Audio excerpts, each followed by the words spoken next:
So I had another young man giving a presentation on racism. The only issue, though, was he had not been that consistent. So he wasn't showing up all the time throughout the course of the semester, but he showed up during finals week. He wanted to present. He showed up to present. So I was happy about that. So I just wanted to see what he was going to give me. And during this presentation, it primarily focused on statistics and a lot of present day issues. Very heavy on statistics and studies. At the end, when he stopped, we're in this individual breakout room, and I'm like, bro, that's good stuff, man, but where's the link to the past? And he didn't have it. So, of course, me being me, I shared my screen and we had a nice conversation.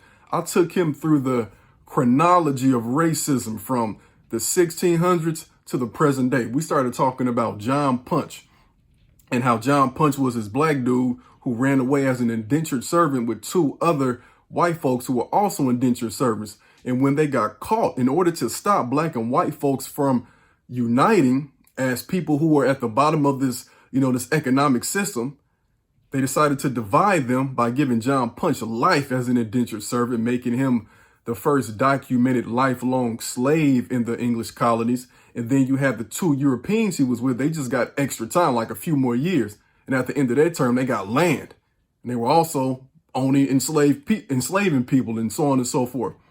Then I took them to 1672, the slave codes, and how in 1672, if an enslaved black person runs away, you capture them. If they so-called resist and you kill them, you get compensated for it, right? And I'm like, bro, what does that sound like? And we started going through some names, and he's like, oh man, Eric Garner. We talked about how Eric Garner, the officer who murdered him, they had a GoFundMe. He got compensated for killing him because he so-called resisted. And then we talked about some of the other laws that were in place. And we looked at the 13th Amendment, and I had him read it very carefully and slowly. Slavery is over, right? Except if you're found guilty of a crime, right? And I said, bro, what if they make a crime after that? Literally any and everything you could do as a black person. So we talked about the black codes, right? And then we talked about the Jim Crow era. And that takes us from 1865 to like the 1960s. And I'm like, man, look, my parents were around during this time, my grandparents, yours too.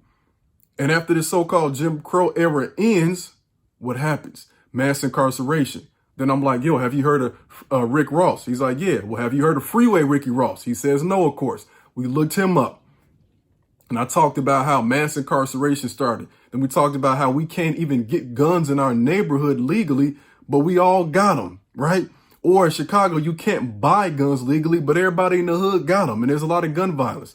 Then I said, well, how are we selling all these drugs if we don't even have access to get the drugs? So we talked about Freeway Ricky Ross and Danilo Blandon and how Freeway Ricky Ross was actually a pawn in the Cold War. He was being sold drugs from a dude named Danilo Blandon who was using that money to finance a war in South America to get rid of communism, which benefited Ronald Reagan and his regime. And as he's going through all of this, then I show him Gary Webb and that connection, how he exposed it, and how crack and cocaine and that whole situation was manufactured on purpose. And that led to an increase of us in prison, which effectively made us what again? I asked him. And he said, dang, that made us slaves again. And we had this nice long conversation. It lasted probably about 20 minutes. Again, nice little tangent. Some of the, one of the things I really miss about not being in person with my kids. But the point is, at the end of that, y'all, he said something profound. He's like, man, I'm mad I didn't show up more. I'm mad I didn't really pay attention in class. This stuff is interesting. Y'all, we cannot begin to solve these problems. You see George Floyd behind me. We can't begin to solve these problems unless we begin to look at the root of these problems. They didn't start in 2020. They didn't start in 2016 or wherever, you first started to become aware of these issues. It's deeply rooted. And we can't solve them now unless we identify it. So what does that mean for our kids? Unless we let our kids know where these things come from, right? Instead of just telling them what it is right now, we'll be back here again. If you want a plant to grow, you cannot water the leaves and expect to see any results. Put the water in the soil, let it get to the roots. Likewise, if you want to get rid of something from growing, just chopping off the leaves ain't going to help. You got to uproot it. So in order for us to uproot this, we get to the root But we also have to make sure our kids understand the root problems.